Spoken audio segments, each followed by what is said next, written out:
The conversation that is happening in your head at any point in time determines how successful you're going to be in your life and your career.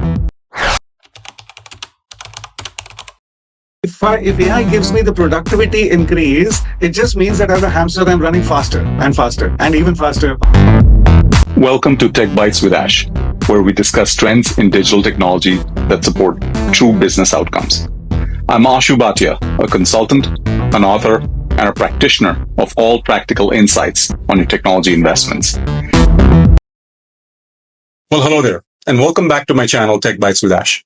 Today, I'm very excited to talk to Rajnish Virmani, a seasoned business leader with over 40 years of experience, both on the industry with companies like American Express, Reliance, Aviva, Zoom, as well as now doing a lot of leadership coaching, helping a lot of digital transformation leaders navigate the tough waters that we are all in.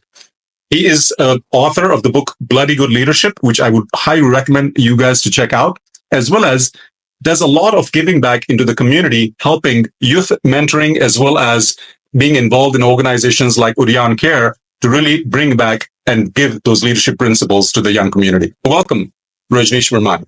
Rajnish, thank you so much for taking the time this afternoon. I really appreciate it. And it's so good to reconnect. I don't know, after so many years, I was a young kid working in your organization. I remember listening to your leadership mantras, and so good to see you again after all these years. My pleasure, Ashu, and happy to help anywhere I can.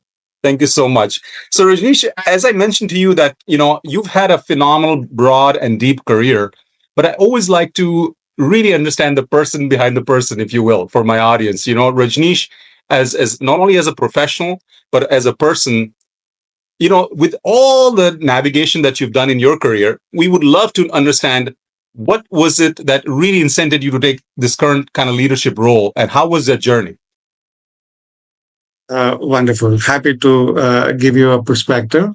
So I've grown up in a very lower middle class kind of a financial background family. There were times we didn't have 3 square meals to have at home. So that's the kind of background I come from. Dad really struggled. But then the one thing he did good was he made sure that our education did not suffer. So I'm one of the first few batches of computer science in India. If not the first, I think. But yeah, definitely one of the first few batches of computer science in India. And I grew up the ladder where it came to the a typical techie role, all the way up to a CIO. But I realized that I wanted more and more of a techno-commercial role. So I moved across from being a pure techie to a techno-commercial.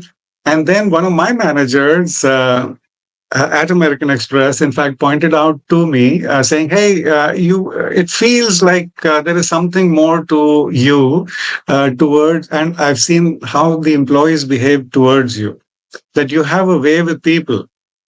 So that gave me a clue. If my own coach and mentor and manager was telling me that there is something about me, which maybe was my blind spot, I hadn't even noticed, but that moved me away from techno-commercial into more of people management as well. And hence the journey towards leadership of very large teams. And I've been lucky. I've led, in India, I've led teams of over 10,000 people. And overseas, I've led teams of over 1,000 Americans and British and European, Australian, Far East Asia, and so on and so forth. So I see myself genuinely as a global leader. I happen to be in India right now, but yeah, it could be anywhere, and I'd be equally happy. So wonderful journey. Very happy with my career, growing all the way, touching the ceiling in the corporate ladder as an employee, and then jumping to a consulting career, where I thought my mission is to help build the next 100 CEOs for the corporate world. So rather than running companies myself, I have chosen to teach others how to run companies. So for the last 10 years, that's what I'm doing, is teaching other leaders. I've coached, in the last 10 years alone, I've coached about 400 plus senior leaders. And I'm thoroughly enjoying my journey. In fact, I dare say I'm enjoying this part of my career more than my CEO job. So yeah, quite happy to spread knowledge, spread awareness, And yeah, it's the feedback that one gets from the people I've coached to say they've loved it, they've adapted it, they've followed the practices now, and they're loving it. So yeah, that's actually reinforces my own thinking to say continue doing what you're doing. That's awesome, Rajni. That's a phenomenal journey because I think it's inspiring just to see the journey in terms of going commercial on the company side and on the enterprise, and then being in consultant side on the other side of the table. And now with all the giving back that you're doing to the community, one other thing I would love to know from your background is where did you grow up? Like in what environment? Because they say, right, one is shaped by not only genetics but by geography. You learn so much in your formative years. I was curious, where did you grow up? Schooling, parents, clearly a little bit of hardship that makes you even stronger. But love to understand that part of your personality. Yeah, when India and Pakistan got partitioned, my dad moved across from Lahore into Delhi. So actually, I was born and grown up in Delhi all along, at least for the formative part of my career. Um, so two things define me quite a lot. One is sports. I'm a keen sports person. I remember. And actually, I bring a lot of stuff that I learned on the sports field into the corporate world. I'll give you a couple of examples. Teamwork is for sure. I may feel that I can deliver stuff and I'm a go-getter, but without a team, I can't do anything. So getting people along, making sure that the team is working around me. Second is just a desire to win. In fact, you and I spoke about the three H's that I've written in my book. Actually, I've added a fourth. So there are four H's, the way I see it, which are the entry point to leadership: hard work, humility, honesty, and the fourth I've added is hunger. If you have that hunger to win, if you have that hunger to do well, then probability is that you will do well. And one other thing, Ashu, I learned and I picked up from the sports field is it's not all about the physicality of sports. Actually, what sports has taught me is more about the mental state of being. If you look at the professionals in the sports field, if I give you an example of, say, the tennis world, if you look at the 200 to 300 players who are playing Wimbledon, men and women, all of them know the technical skills exceptionally well. So it's not the technical skill that distinguishes the number one from the number 300. Actually, what distinguishes is, the state of mind, that hunger, that desire to win. Is so strong, and the mental feeling, I call it PQ. In fact, I've acronymed it also as PQ, is positivity quotient. Wow. The person who's thinking positive and with a chant going on in the head saying, I'll win, I'm winning, I have won, rather than saying, oh God, this opponent is very difficult and I don't think I'll be able to win today and I'm feeling a little feverish and this is not working and that is not, chances are you won't win, he or she won't win. So I've learned a lot on human psychology over the course of the last 15, 20 years. And I'm applying all that in my coaching sessions as well. Very nice. Very nice. It's interesting you say sports, right? Like the mental, and I've made a note of it. I'll put this summary: positivity quotient, right? The PQ. I was reading about Djokovic, right? He said how quickly you remain resilient, right? If you lose, and how quickly in split seconds you come back and focus is what he talks about. As you said, 200, 300 people, same talent, a lot of exercise, a lot of work, but the mind controlling that and being positive, I think that's really the key. Actually, I'm so convinced the game is played in the mind. The game is not played on the court.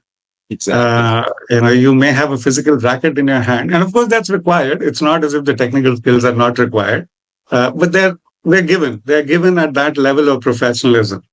Now the cream on the cake is really the mindset. And in fact, I've had a lot of, if you have time, we'll talk about it maybe another time. Otherwise, I can go very deep into just the mindset. How do you define mindset? I hear corporate leaders talk a lot about mindset and yeah, you should have you should have that mindset to win. But what is mindset? I've done enough and more research on that. the conversations that you have in your own head, in very simple terms, if I were to explain to your audience, the bottom line, the conversation that is happening in your head at any point in time determines how successful you're going to be in your life and your career. That's amazing. That Rajnish, we'll have to do a sequel for sure, just on the mindset engineering. So no, this is great. But coming to, and this is good to know how your environment has shaped you, because you've definitely, as you said, done big things, right? 10,000 people teams globally across the all the continents, if you will. That takes a lot, right? So let's jump right into some of the things that we cover in this podcast, because your experience, especially with companies like American Express, Financial Resource Center, with Aviva, and now with Zoom, right? In your view, as you said, of course, mindset is key, right? Context changes, but the core principles are rooted. What do you think? How is the leadership style changing in this hybrid world, right? Because a lot of people talk about, I even talk to my kids sometimes. I don't coach as many people, but when I talk to them, they say, "Oh, this digital world is fast moving. It's more noisy. Getting to the signal is tougher." But from your vantage point, having coached, as you said, 400 plus leaders, what do you think has changed, and how are you helping some of the mentees that are working with you? Yeah, so maybe I'd like to point out one or two things. The biggest, of course, is the change from the command and control into servant leadership. Once upon a time, even during the days when I was going through my MBA classes and so on and so forth, command and control was the way to go. That I want to make sure that you're slogging 10 hours a day, that I can keep an eye on you as you work to make sure that you are delivering enough productivity, etc., etc., etc. Now, more and more jobs, more and more senior jobs are getting global. I do not have my team sitting right in front of me in the next workstation. I have people all around the world, different cultures, different geographies. And hey, COVID made it even tougher. Work from home. You don't need to be anywhere in the office. So you could work from anywhere. I could be sitting on a beach and still be as productive. So somewhere along the line, that has changed. The measures of success have changed. Rather than count on the metrics like how many hours have you put in, I'm all about how many wedges have you produced. Yeah. And as long as the productivity is there, I don't care if you do it in 6 hours or 10 hours. But that is clearly a mindset change again in terms of the organizations. Plus, I spoke about servant leadership. That command and control days are gone. To my mind, even today, of course, there are leaders. So somebody will be very quick on the trigger and tell me, no, you're wrong. There are command and control situations that demand command and control. But if you are a typical command and control leader with directing as the only leadership style that you have, chances are it won't work. People may stay with you in the short term because, hey, there is mortgage yet to be paid and there is family to be brought up, etc., etc. But the day that somebody finds a different job, he or she will run away. So, servant leadership. I'll give you a very telling example of how I saw this change happening. So at that stage, the example takes me to about 10, maybe 7 to 8 years, 10 years ago, where I was coaching a leader, a senior leader. COVID had just about happened. So not 7, 8 years ago. And then it has to be 4 to 5 years ago. So COVID had just about happened, and we were getting back from the COVID days into a sense of normalcy. So I'm coaching a leader, large multinational company, and he said, Rajnish, I've not been able to coach my next level employees because they're all away at home. We haven't yet called back people to the office. So I'm not coaching them. And very politely, I told him, actually, this is the stage where this person, employee of yours, needs the maximum amount of coaching. Yeah. He or she has gone through a very tough time. The employees are going through a period of stress. This is the time where you as a leader can add a lot of value in terms of showing that you care and being with the individual. So what if it is on a video call? So what if it is on a phone call? It doesn't matter. But this is the time when they need you as a leader and as a coach. So please go ahead. And yeah, and he thanked me again later, subsequently, in terms of the help that suggestion got through to him. That's excellent. That's excellent. And to your point, I think As you said, leadership styles have to somewhat vary depending on the situation.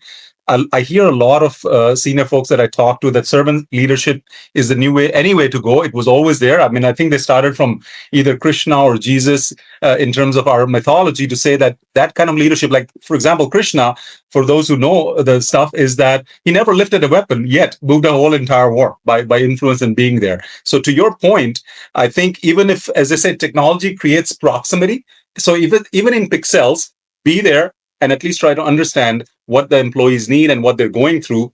That brings me to a very interesting question, Rajnish, that because you're advising a company that helps remote work, Zoom, and of late, we see the news, right? JP Morgan to Goldman Sachs to Disney, Amazon saying, hey, return to office. We have to come here. Let's get productivity in the boundaries of the company. From your vantage point, what are your thoughts on this whole return to office? Are we trying to kind of swing the pendulum too fast, too quick? What is the right balance that you're seeing and coaching your leaders on? Yeah, actually, it is not a one size fits all. There will be manufacturing organizations which will have to bring folks into the office. Some of the larger organizations, yeah, maybe they have taken a tack. In the long term, my considered view is hybrid is here to stay. The flip side is the IT guys, for example, are so happy working from home. If I'm programming, then why do I need to come to a specific place? In fact, if anything, maybe I need to come to a specific place called the office only for more collaboration, face to face and building rapport and building relationships. And by the way, you spoke about Zoom. Let me give you 2 minutes of how Zoom has totally changed themselves. When I joined them 3 to 5 years ago, it was all about just video conference meetings. That's it. Zoom was a bloody good video meeting tool. Today, it is hardly a meeting tool. It's a full-fledged UCaaS platform. And how have they done that? They've done it AI first. Very categorically in their vision statement, they see themselves as AI first. So AI is not an enabler. AI is embedded into everything that they do today. And that's the USP, I think, the way I see it. Now, where does that help? Let me talk again, maybe 30 seconds each, on the employee side and on the customer side. On the employee side, of course, the productivity has been enhanced, summaries of meetings, making sure that there is input into the action log, making sure that your calendars are. So it's, that's what Gen AI has done. So rather than just suggesting to you, actually it does it for you. So to that extent, the calendar entries can come through. If there is on the customer side, also exactly the same. If the customer has told me, you and I are from American Express, maybe I can give you an Amex example. If Amex is using a tool like Zoom, once upon a time, I know we used to struggle, first of all, having just quality checkers for all the calls that are going in. Now, Zoom, as an example, gives 100% quality check thanks to AI. 100%. We used to have 2% quality checks, and that also on a later post facto kind of basis. And based on that quality check, then the agent is given feedback and so on and so forth. Today it's online, real time. Feedback is given to the manager. In fact, if there is a call that is going all wrong, then the manager is given a tap on the shoulder right there, saying you better jump onto this call. Something is not happening well. The ability for Zoom to measure emotion. So, I wish I had that tool so many years ago when I was responsible for running these contact centers.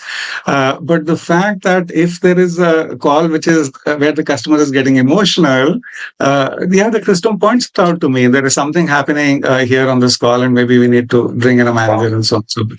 So, yeah, the kind of leaps and bounds how technology is stepping in and helping in terms of just redesigning the office space, getting the employees to work from anywhere they want, and of course, things like running a contact center much more efficiently than what you and I were used to so many years ago.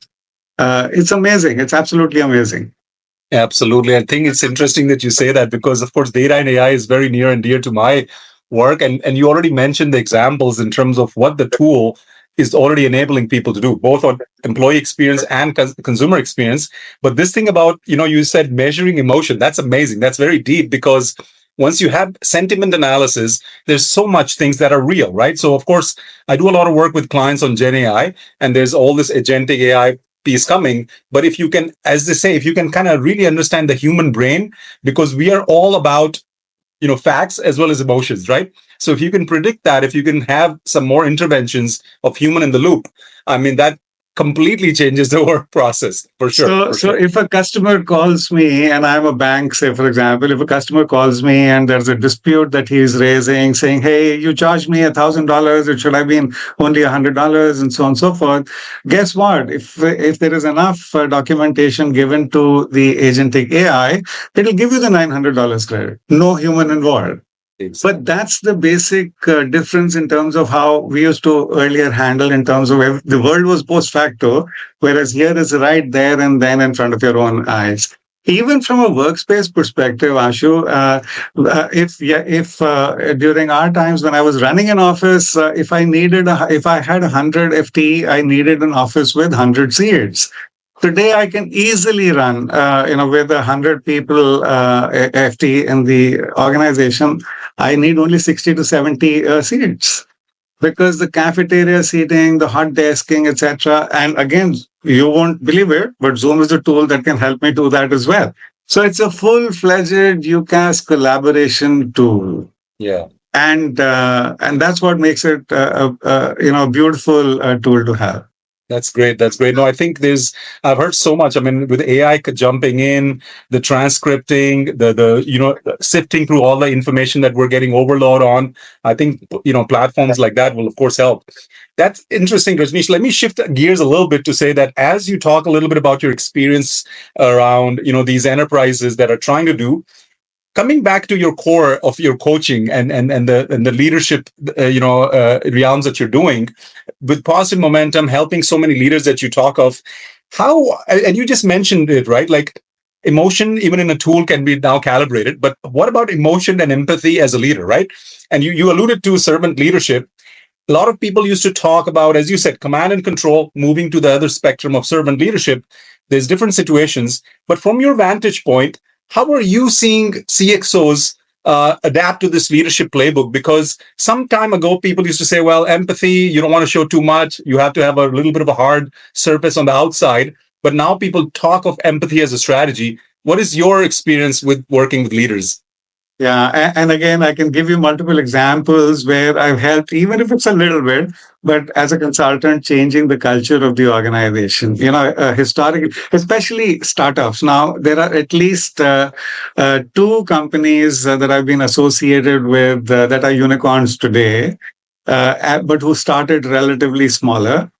And I guess to some extent, I've helped in changing their culture from all, it's all not all revenue and not all, shareholder metrics. There is a customer, there is an employee, and as long as you have a happy employee, eventually you'll get a happy customer and eventually you'll get a happy shareholder. So the focus on the employee has to be there. And culturally, now look at the AI and the disadvantages that AI can give us if we don't change culture. If we don't change culture, then what is happening? Can you picture a hamster on the running, spinning wheel? Yeah, that's a very common picture around the world. If AI gives me the productivity increase, it just means that as a hamster, I'm running faster and faster and even faster on the wheel because I can do so much more. So unless there is a culture change to say, my friend, okay, it's not all about productivity. It is about innovation. It is about bringing in change within the organization, being aware of what's happening in the market and adapting it, connecting the dots with what's happening within my organization, etc., etc., etc. So those are the areas that unless I change the culture to say I have to be customer sensitive, the point of discussion, even as a C-level leader within the organization, has to be the customer.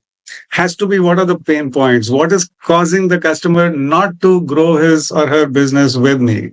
Let's talk about that. Automatically, the money will come. The shareholder will be happy.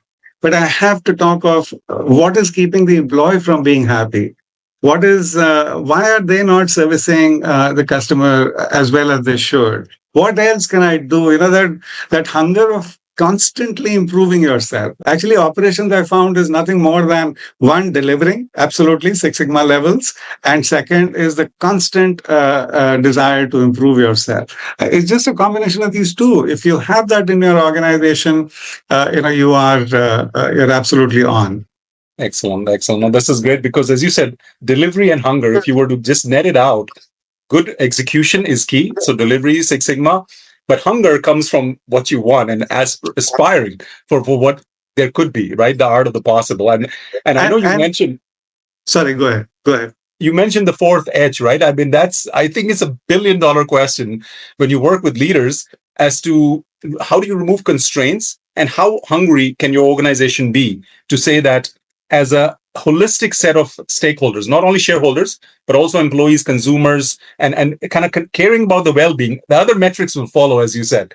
But how do you create this hunger and connect all of that and make people move with you, I think is the key. Absolutely. Absolutely. And so that's what I coach folks on, is to say, focus your energy on the employee and the customer, and the shareholder happiness will come. Money will happen. Right. But you may have short-term success. If you strive only for the shareholder metrics, you may get short-term, but it will be short-term success. I'm quite convinced about that. Yeah, I'm sure when you coach leaders who are so senior, I think they get a dichotomy, if you will, right? They are being measured on some metrics that are somewhat short-term, quarter to quarter, year to year. But what you're imbibing is have a bifocal vision. Also, kind of say, what is the future long-term or mid to long-term look like? I talk to a lot of folks, and I would love your vantage point. How do you coach them? Is that they get wound up in the short term. They have to. And then sometimes they forget where the long-term direction is as able leaders as they are. So I'm sure you have these discussions with people you coach. Give us some pointers on how you help them look at, things again. Yeah, I guess life is all about a balance. So, of course, you need that quarter by quarter growth, and you need your shareholder numbers. And if the EBITDA is not looking nice, or if the revenues are not coming in, yeah, absolutely. I acknowledge that. But however, there has to be some time at least spent. Now, what percentage of time is needed for your long-term thinking? For connecting the vision to what I'm doing today, for what are the challenges that the customer is, the important stuff versus the urgent stuff. So, in fact, one of the short-term metrics when I coach people on is at the end of the 6-month exercise that I do with you, because coaching is also an unlimited window exercise. But your calendar should have a change. If your calendar is still what it used to be 6 months ago, then I haven't done a good job as a coach, because that means you're focusing on exactly what you were focusing earlier. But if you genuinely are listening in and changing your behaviors and therefore focusing on different things, then somewhere the calendar is the first place where I'll know as an external party that something has changed in this fellow's mind. That's great. That's great. The important stuff, the focus on the important stuff versus the urgent stuff. Otherwise, we are just dousing fires. Day in and day out. And that's not a good leader. Not in my opinion, at least. Yeah. I think it's interesting that you say that, because anything that we read out there, right? Satya Nadella, Jamie Dimon, everyone talks, and you are referred to calendar, right? The calendar, they say, is almost like your biography, because where you spend time and how do you actually step away from the noise? A lot of these people talk about taking time off. There's a book that I think I read recently. It's called The Absence, the Presence of Absence, right? We used to be gone at times. Now we are never gone because of technology. We're always there. So how do you make sure that you do your digital detox and have time to think, right? I think that's what you're definitely imbibing with your leaders, that step away and think. Yeah, and that's one piece, which actually, this is another area we could do a separate podcast altogether on, is the mindfulness. And like I mentioned even earlier, the PQ element, because if there is so much of stress here, when when people come to me for advice in terms of how do I reduce stress, I ask them to look at their calendar, see the things that they are focusing on, because chances are they are doing somebody else's job for them. So if you focus, bring about that focus, make sure that your energy is all going towards the areas that are a direct metric in your success. Yeah, things will fall into place. Things will fall into. I know it is easier said than done, and there will be a few skeptics in your listening pool who will say, "No, no, no, this fellow doesn't know what he's talking about." But the fact is that uh, stress is not caused by anything external. Stress is only your own inability to handle that situation. That causes stress. So, to me, if I can teach you a little bit around mindfulness and focus, automatically stress goes down. Because stress is not caused by anything external, it is caused within you. It's all within you. Look inside, and you will find that your inability to handle that situation actually is causing the stress. Mm. No, I think that's a great point. I think Rajnish, I'm sure the audience listens and says yes, because that's where we read a lot of self-help books. We know some of the principles of the frameworks, like the important versus urgent, Eisenhower matrix or whatever, but people forget. And listening from an industry leader who helps so many other leaders, I think they are reminded that, hey, yes, I need to do this because it's important in my priority list to kind of step back and look at what I'm doing. So I'm sure the audience would totally appreciate it. I know we're running out of time, but I want to squeeze in one more question if I could, because your experience and vantage point is phenomenal there. I remember when I was working for your teams in MX FRC, it was kind of like a capability center in any way. Then you went on to do some Reliance BPO COO role. There's a lot of talk in the industry right now where there's global capability centers in India, right? So rather than a cost center, shifting to more, and you alluded to it, innovation, thought leadership, and kind of thinking beyond the boundaries of what the current situation is. So I don't know if you've had any experience coaching some of the leaders in some of these GCCs. Would love to see how are people shifting some of this move, especially in India, in your global travels. How do you bring some of that, and what are you seeing with your leaders currently? Yeah, I coach a lot of CEOs and CXOs and senior VPs and directors and so on. So there is a lot of this that you point out. Uh, if I step back for a minute, Ashu, I have seen India change in one career span. By the way, this is all one career span. When I first went out of the country, it was to UK because the client was is in UK. From that stage where India was generally considered a land of snake charmers and elephants, I have seen the way the world looks at India change from that original thinking to the IT hub of the world and then the back office of the world, and then having a leadership seat on the table for the world as well. I think this is where we want to be and even beyond.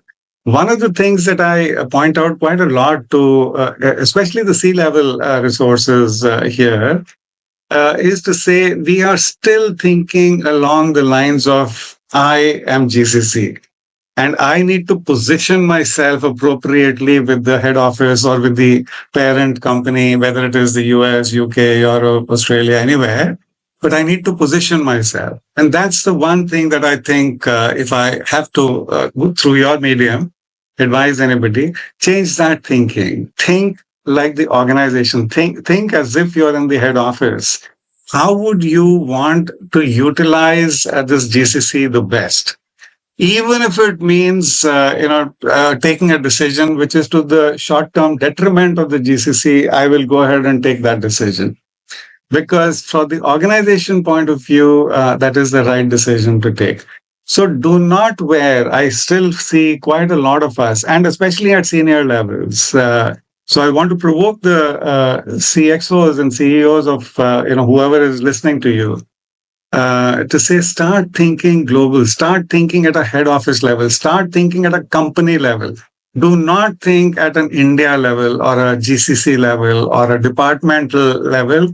because chances are you're not making the right decisions. So much of time today in our corporate world, people may not agree with me, but I have seen that firsthand and secondhand. So much time is being spent on positioning vis-a-vis the outside world. It's not even funny. Yeah. So, yeah, please, please, please. That's the one area that I'd love for India to grow into, that we have leaders who see themselves as global leaders, as corporate leaders, rather than departmental or GCC leaders. Well, that's a great point. I think, Rajnish, frankly, I think we've touched so many topics. We will need to do many more podcasts on each one of these, including the GCC. But I think on the last piece that you mentioned, that the mind shift there itself for the leadership to not think as part of the organization, but as the organization is going to be key. Because if you're putting thought leadership and you're pushing the boundaries on innovation with technology, people, and processes, then you should not be limited with what you're bringing to the table. You should be part of it. So that's great advice. Rajesh, this is great. As I said, being respectful of your time as well, want to wrap this up for now. But I shared already your introduction in the beginning. I mentioned your book. I mentioned 3 H's, but there's a fourth, as you mentioned, hunger. But I always like the audience to know how they can reach out to you. So if you're okay, I can share your LinkedIn. I know you have your own podcast, Your Career Ladder. So if you're okay, we'll definitely share that. And anything else that you would like to share with the audience in the last minute? You please feel free to give out my phone number as well. I'm very accessible. I'd love to meet all the folks that you have listening in to you, hear their feedback. And yeah, get into that is what makes life interesting. Meeting new folks, meeting new thoughts, new people from a diverse background, having the diversity of thoughts on the table. That's what makes my job very enriching. Excellent. Thank you so much, Rajnish, for your time today, and we'll be in touch again. Thank you so much. Thank you.